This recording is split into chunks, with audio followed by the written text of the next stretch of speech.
नमस्कार दोस्तों, कैसे हैं आप सब? उम्मीद करता हूँ आप सभी लोग बहुत ही अच्छे होंगे। एक बार की बात है, एक लड़का और एक लड़की, वो दोनों ही एक दूसरे से बहुत ज़्यादा प्यार करते थे। एक दिन वो दोनों शादी करने का प्लान बनाते हैं।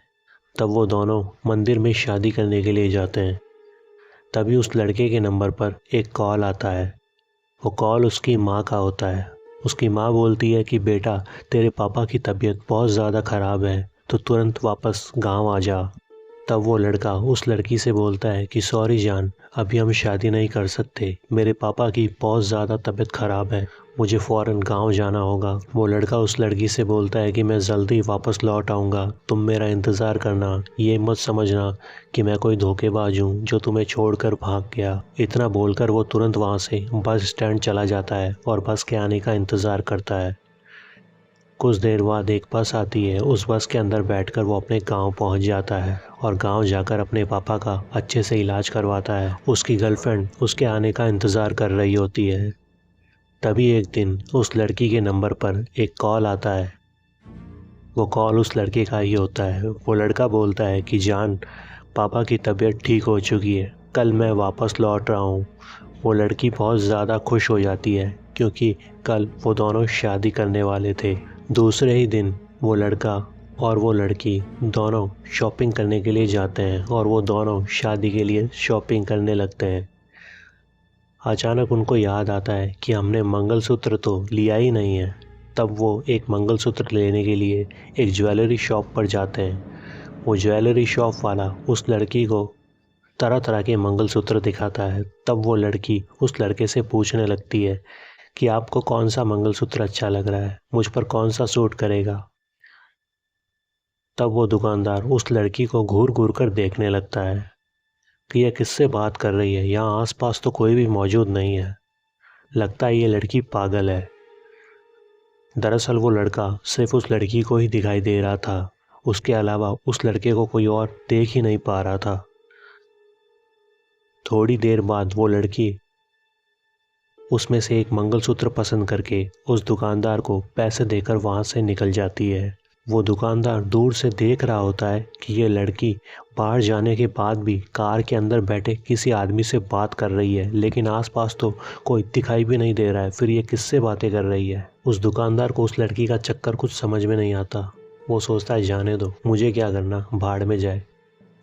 थोड़ी देर बाद वो लड़का और लड़की एक मंदिर में जाते हैं और वो लड़की जाकर पंडित जी से बोलती है कि पंडित जी, हम दोनों शादी करना चाहते हैं। तब पंडित जी बोलता है, लड़का कहाँ है? तब वो लड़की बोलती है, यह रहा मेरे साइड में ही तो खड़ा है। इतना बोलकर वो लड़की साइड में देखती है तो साइड में उसे कोई नहीं दिखाई देता। तब वो इधर उधर घूम के देखती है तो वो लड़का उसे मंदिर की सीढ़ियों से बहुत दूर खड़ा हुआ दिखाई देता है। अचानक उस पंडित की नज़र भी उस लड़के पर पड़ती है और वो बोलता है, बेटी, वो अंदर नहीं आएगा क्योंकि वो एक प्रेत है, उसकी मृत्यु हो चुकी है। वो बोलती है, क्या बकवास कर रहे हो आप, पागल हो गए हो क्या आप? तब पंडित जी बोलते हैं, अगर तुम्हें मेरी बात पर यकीन नहीं है तो उसे बोलो कि अंदर आ जाए, तुम्हें अभी पता लग जाएगा कि क्या सच है और क्या झूठ है। तब वो लड़की उसे अंदर बुलाने की लाख कोशिश करती है। उसकी कोशिशों के बावजूद भी वो लड़का अंदर आने से साफ इनकार कर देता है। तब आखिर में लड़की समझ जाती है कि पंडित जी सच बोल रहे हैं। तब वो लड़की उस लड़के से बोलती है, अगर तुम मुझसे सच में प्यार करते हो तो मुझे बता दो कि सच क्या है। तब वो बोलता है, कैसा सच? तब वो लड़की बोलती है कि तुम कौन हो, तुम मर चुके हो, ये बात मैं जान चुकी हूँ।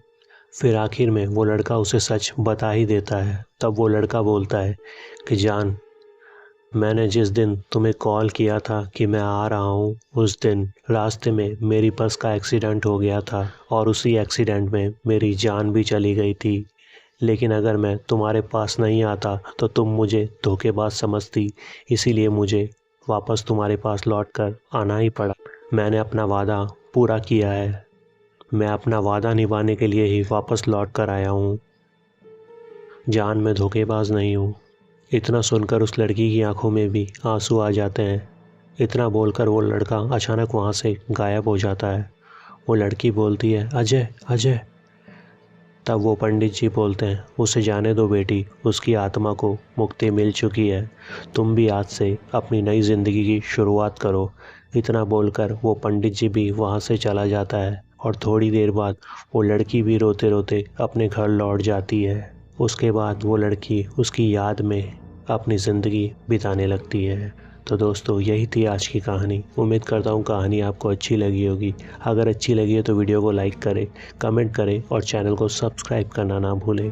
मैं मिलूँगा आपसे ऐसी किसी नई वीडियो में, तब तक के लिए बाय बाय।